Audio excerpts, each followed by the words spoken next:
And good evening, everybody. Welcome here as we get ready for race number 14. Race number 2 of the second half of the regular season. The chase towards the chase for the championship. We're here tonight under the lights at Darlington Raceway. The track too tough to tame. The lady in black. And we are getting ready to find out who's going to be able to tame her here tonight. Potentially maybe for a spot in this season's Hersheys Cup Series chase for the championship. Last week we had a Cinderella story in his last season. Michael Norman picking up career win number 1 in the longest race of the season, the Coca-Cola 600. Another Cinderella story happened here tonight at Darlington. We are moments away from finding out. It'll be 37 laps of racing here tonight, and it's time to get these cars rolling off with Nathan Hudson on the pole. Alongside him, Benjamin Miles. Neither of those drivers have found victory lane yet this season, so both of them looking for their first win of Season 3. Both former winners last season. Miles was a 2-time winner last year. Hudson was a winner last year at Lime Rock. Then you got a couple of former winners behind them. J Baskinger, our winner from Bristol Dirt. Dallas McIntosh, our winner from Texas this season. Trying to look both for their second trip to victory lane and maybe a confirmed spot in the chase for the championship. Take a look in the bottom of the description to see the full starting lineup for tonight's race, including the drivers that race their way into this event via knockout qualifying.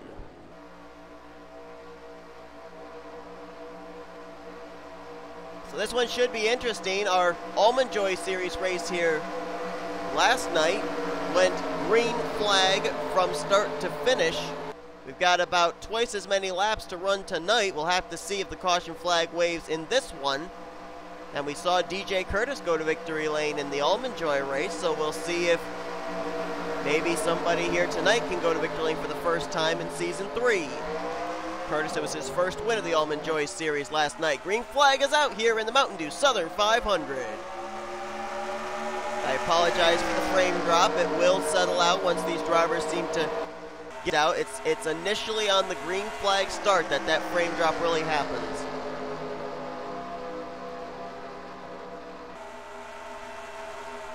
Hudson to the lead, look in his rearview mirror, and he sees a couple of teammates behind him, J Baskinger and Zachary Fitzwater out of Fitzwater Australia Racing. And of course, let's not forget that J Baskinger was in the hunt for the win last week at the Coca-Cola 600, but Michael Norman was able to outduel him. So Baskinger looking to use Darlington as an opportunity to get his second win of the season. So far, only 2 drivers come into this race so far this season with 2 wins and more than likely a confirmed spot in the chase for the championship. They would be rookie Matt Haas and Kyle Matthews. Hudson out in front, Baskinger back in second, and we have a car on pit road, I just noticed. That's the 8 of Blaine Keys, our winner from Gravity City Industrial Zone, and our All-Star race winner a couple of weeks ago. He's on pit lane, something amiss on the 8 machine, so that's not good for him. I don't know if he peeled off of the starting grid to pit road at the drop of the green flag or what. Got a battle back here for the 3rd position. Dallas McIntosh, another former winner this season at Texas, trying to reel in the 2 Dodge Darts out of Fitzwater Australia Racing, currently running in the 4th position as McIntosh. Benjamin Miles back there in 5th, and he may actually be under fire from Joe Gibbs Racing's J Richardson for that position. And I think we may have a battle up here for the 2nd position between teammates. Well, as soon as I say that, Fitzwater gives a little bit of room there to Jake Baskinger. Let's see if maybe, well, I was going to say, let's take a look and see if maybe Blaine Keys returned back to the racetrack, but we got some position changes here. McIntosh just moved up to 3rd. Richardson followed him into 4th, and now Ciculli's trying to do the same along with J Arndt and K Batson. It looked like both Zachary Fitzwater and Benjamin Miles had a little bit of a slow entry into the turn 3 area. And now Ciculli will move into 5th place, I believe that is. Might be 6th. Oh, look at McIntosh. McIntosh is on the move. Now going to move by Jake Baskinger. That is for 2nd place. Richardson tried to follow in the tire tracks, couldn't do it. Now the Cheez-It Ford Fusion has fought his way up to 2nd place, now trying to reel in Nathan Hudson. Look and see if Blaine Keys is back on the track or not. Don't see him. I don't know if Blaine has taken his car behind the wall already or not. But I do not see the U.S. Army Chevrolet. So it looks like Blaine Keys, whatever the issue was, they have had to push him behind the wall, and yeah, according to the scoring monitor, not even scored a lap so far, so he'll get credited for 42nd here tonight. Tough break there for Blaine Keys. Nathan Hudson ran last season for Michael Norman Motorsports, now over with his own team of Anime Racing Team in a Chevrolet. His only win in the Hersheys Cup Series came at a road course. Would love to be able to win at a track like Darlington, but might not want to look in his rearview mirror because Dallas McIntosh is slowly but surely reeling him in, and I think McIntosh's laps have been a little bit better than Hudson's have these past couple of laps around. We'll look here in just a moment when they cross the line and see for certain. Last time by, McIntosh was a 10th quicker. This time by, Hudson's lap time is a 32.003. McIntosh 31.895. That's almost 2 tenths faster for Dallas McIntosh. And he closed the gap between himself and Hudson to 7 tenths. So yeah, McIntosh turning much faster lap times and slowly reeling in the Sailor Moon Chevrolet. Meanwhile, back there in third place, you've got James Richardson now. He's been able to dispose of J Baskinger, move Baskinger back to fourth, and Baskinger may not be done yet losing positions. J Arndt is now starting to reel in Baskinger, and take a look who's worked her way up inside of the top 10. That is J Shelton, let's not forget. She is the defending winner of this race. Last year ended up winning it at her home track here of Darlington, and that locked her up a spot in the chase for the championship. Actually locked up all 3 of the Retro Racing Enterprises car in the chase. Kyle Matthews so far has got himself locked into this season's chase. Shelton, can she work her way up through the field here to pick up her 2nd straight victory at this famed Darlington Raceway? Running behind Benjamin Miles right now, currently, as I said, scored in the 10th position. Good run for a couple of Fords here as well. Joshua Ciculli in the 73, Keith Batson in the 39. We've seen Batson up here at the front a couple of weeks, but Ciculli's not really had the best of luck in the first half of the regular season. Looking good here in the second half, though. Started on the pole for the All-Star race, started on the pole for the Coca-Cola 600 last week. So we're finding a little bit more speed out of that 73 car. Is for that, nice job getting right to the left rear of Baskinger, moving him up the racetrack there to take away what will now move Ciculli into the 5th position. J Arndt, another driver who's kind of relying on good momentum here in the second half of the regular season. Of course, raced his way into the All-Star race after winning the Hersheys Showdown, and had a pretty good showing in the All-Star race as well. Meanwhile, McIntosh continues to reel in Nathan Hudson. Last time by, a little under half a second. And if we look at the lap time differences, that time Hudson was actually a little bit faster, about a 10th faster than McIntosh was. McIntosh with a 32.18. Hudson almost ran a 32 flat. So Hudson apparently, maybe, I don't know, was he kind of laying back a little, allowing McIntosh to reel him in, maybe save something, then pull away. This time 32.4 for Hudson, a 32.5 for McIntosh. So again, Hudson about a 10th quicker than Dallas McIntosh. We got a good battle heating up for the 3rd spot. J Arndt has reeled in James Richardson for that position. And in turn, as these two are running nose to tail, they are reeling in Dallas McIntosh. We could, in the next couple of laps, have 4 drivers up here in a lead pack battling for the race lead. Keep in mind, too, we have 37 scheduled laps. They didn't have to pit in the Almond Joy Series race, but according to my calculations, they will have to make a pit stop at some point in this race for Hersheys Cup.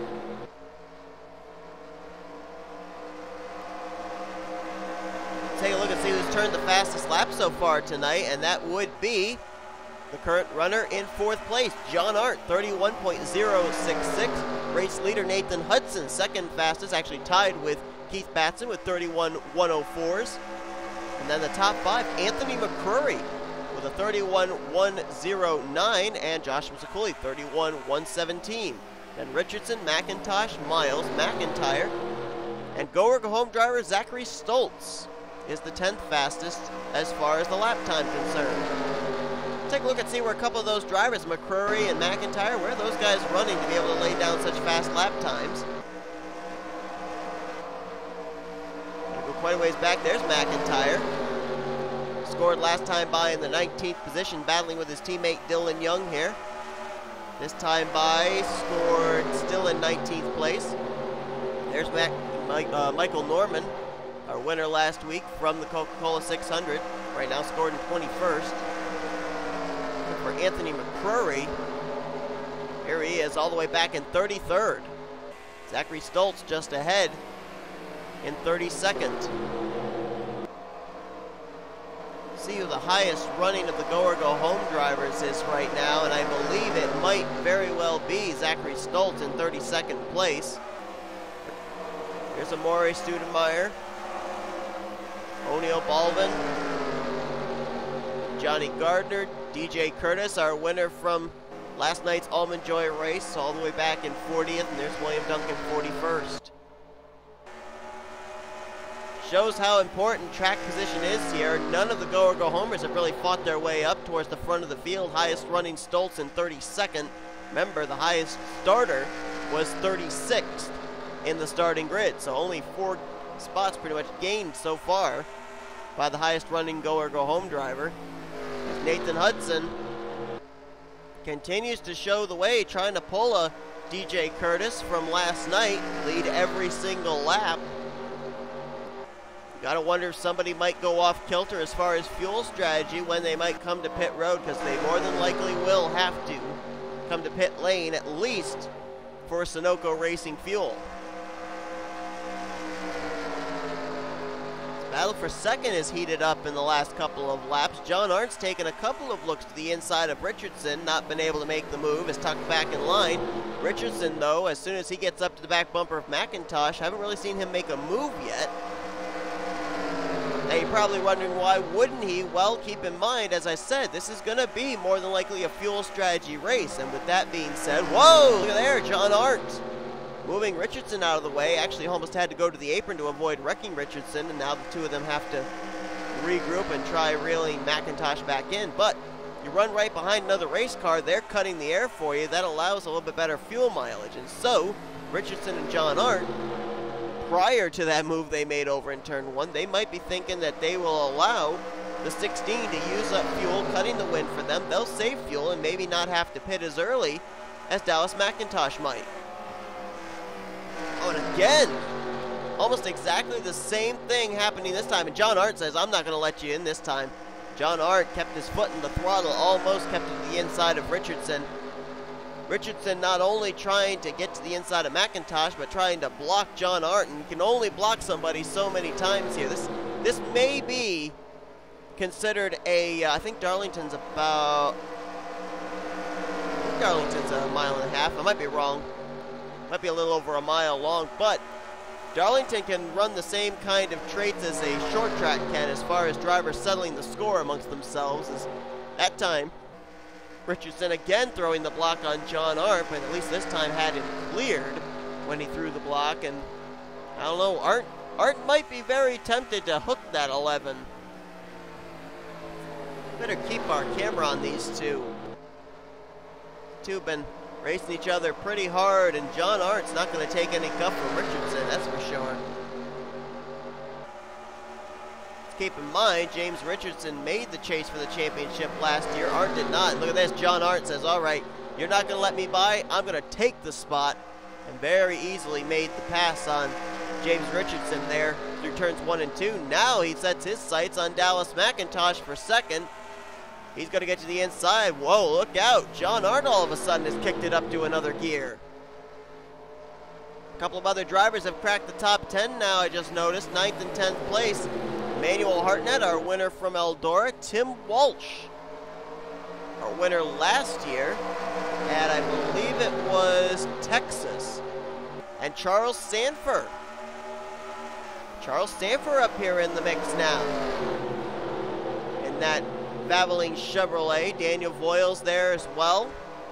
Shelton's still in the mix there, although she's dropped back now to the 13th position. Miles back to 14th. They were inside the top 10 a couple of laps ago, but now have fallen outside the top 10. Daniel Voyles now gets around Charles Sandfer. That's for 11th place. Tim Walsh all over the back bumper of Emmanuel Hartnett. Hartnett, you remember last week at the Coca-Cola 600, tried some different kind of fuel strategy. It did not in any way work out in his favor, but with having that one win in the bank at Eldora, Hartnett able to kind of go out on a limb, try some strategy like that. Maybe try and pick up win number 2.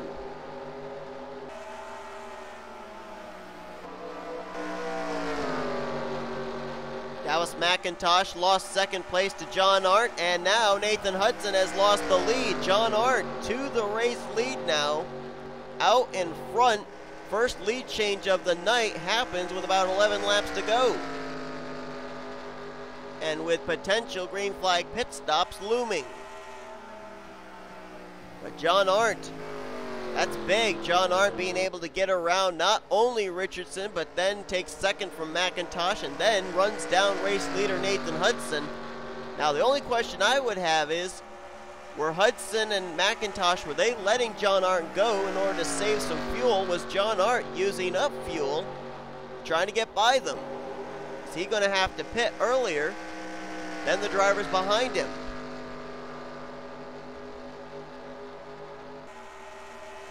Big question, too, when it comes to fuel strategy races is, can somebody make it all the way? Has someone been saving since lap 1 and might be able to make it the entire 37 laps on fuel? Now, that is way outside of the fuel window that we were given prior to the green flag. However, a potential chase spot could be on the line. Is the risk worth the reward?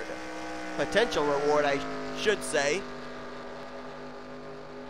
J Arndt, ever since getting by Nathan Hudson, though, he has checked out. Almost a full second difference between himself and Nathan Hudson. That's actually, believe it or not, the first lead change we've seen this entire weekend. DJ Curtis wasn't passed for the lead at all in the Almond Joy Series race, and it was looking like Nathan Hudson may pull a DJ Curtis here tonight, as he was leading this entire thing before giving up the lead to J Arndt back on lap 27. Speaking of 7.5 laps to go as J Arndt traverses his way down the back straightaway, and still the potentiality of maybe having to make a green flag pit stop. And J Arndt's actually about to reel in the tail end of the field as well. So that could be a factor into the outcome of this race. Just ahead of him, William Duncan, O'Neill Baldwin, DJ Curtis, Kyle Matthews, Anthony McCrury. Trent Dunham has dropped all the way back there as well. Dunham started up, I think, up inside the top 10 or just outside the top 10. He has really fallen back. And J Arndt is about to catch William Duncan, who's running in the 41st position. So now J Arndt going to have to deal with drivers who are up to speed. This could get very interesting as there's 6 laps to go. They're racing up ahead of him. Kyle Matthews realizing that he's in danger of maybe going down a lap. And I can't believe I'm saying this, but it looks like our winner last night in the Almond Joy race could be the first car to go a lap down here in this one. DJ Curtis in the 77. Battling there with William Duncan, the two of them trying to create a wall there to block out J Arndt. But it's not going to be good enough. DJ Curtis, he will fall lap down now to the race leader, J Arndt. Arndt now going to go to work on the Krispy Kreme Ford of William Duncan. Only one driver at this point out of the race. That's Blaine Keys, never even took the green flag. 40 of our 42 drivers running on the lead lap. Last car lead lap, William Duncan. First car lap down, DJ Curtis. Leader J Arndt trying to grasp for every bit of fuel he can to make it to the end. This time by 4 laps to go in the Mountain Dew Southern 500.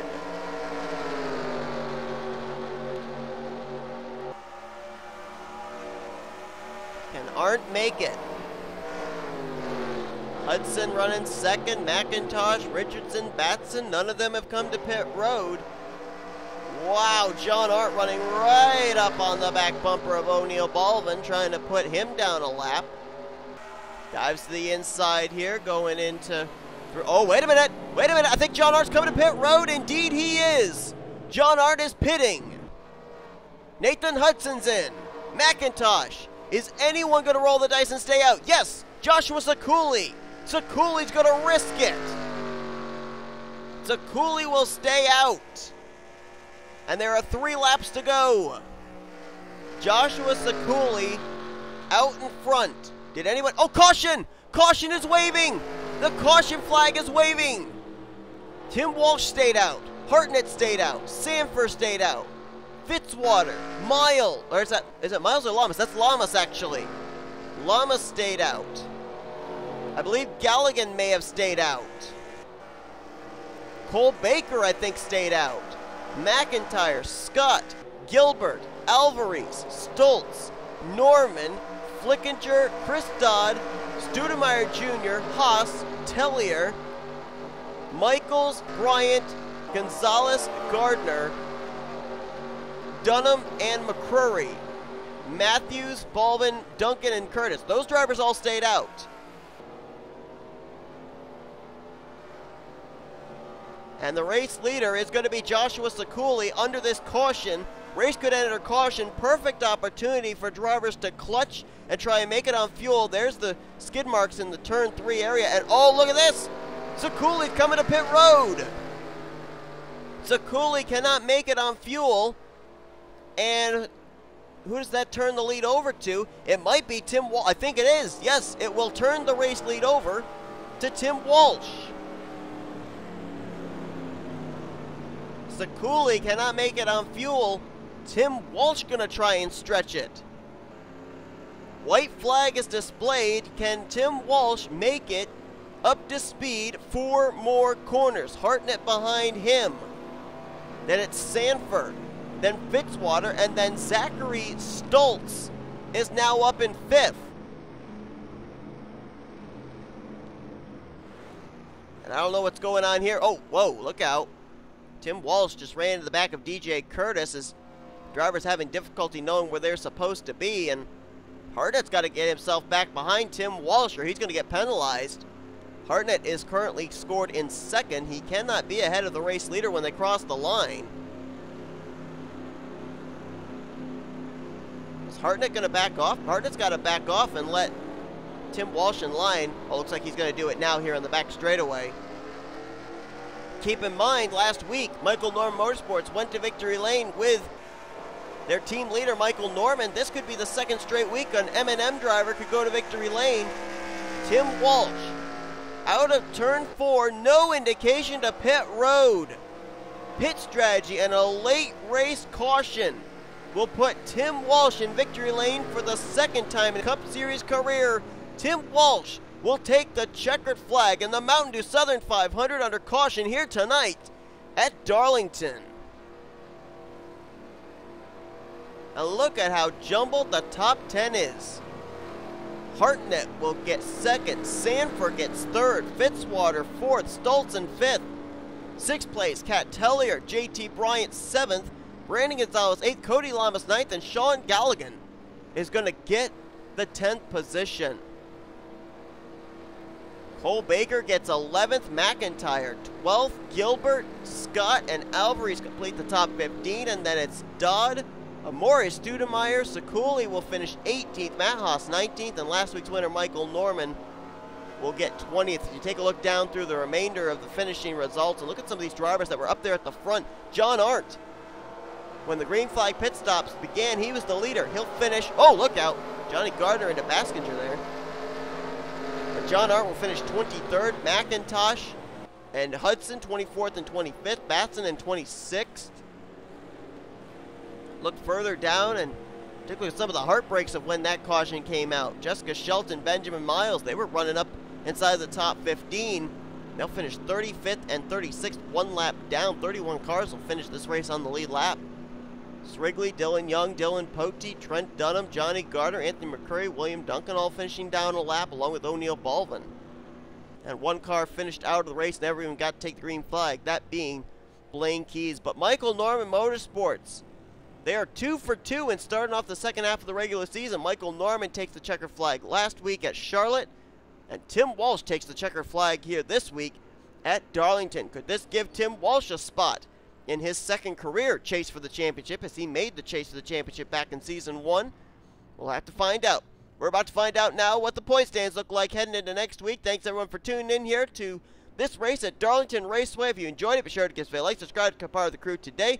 Here come your point stands heading next week as you've been watching production of the NNSCRA Offline Racing at its best. Good night from a crazy race at Darlington.